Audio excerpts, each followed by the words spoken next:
கிறிஸ்துவுக்குள் அன்பானவர்களே, உங்களை சந்திப்பதில் மகிழ்ச்சி அடைகிறேன். ஏசாயா 49:10.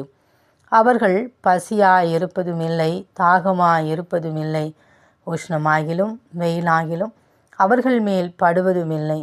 அவர்களுக்கு இறங்குகிறவர் அவர்களை நடத்தி அவர்களை நீரூற்றுகளிடத்திற்கு கொண்டு போய் விடுவார். பிரியமானவர்களே, நம்மை நடத்துகிற நம் தேவனாகிய கர்த்தர் நம்மை நீரூற்றுகளிடத்தில் கொண்டு போய் விடுவார்.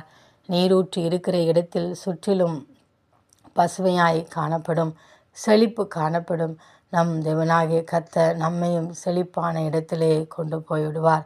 நம் தேவனாகிய கர்த்தர் அவர் நமக்கு மேய்ப்பராய் இருக்கிறார்.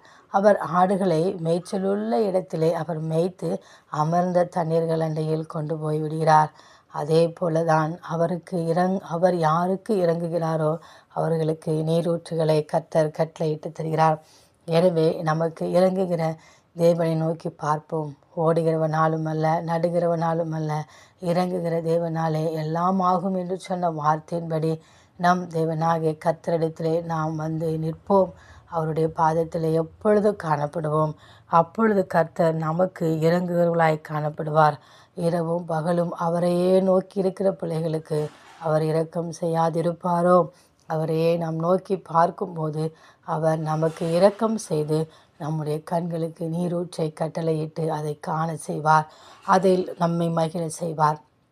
ஒவ்வொரு நாளும் அவருடைய பாதத்திலே காத்திருப்பதையே தெரிந்து கொண்டு அவரோடு கூட நாம் இணைந்து காணப்படுவோம்.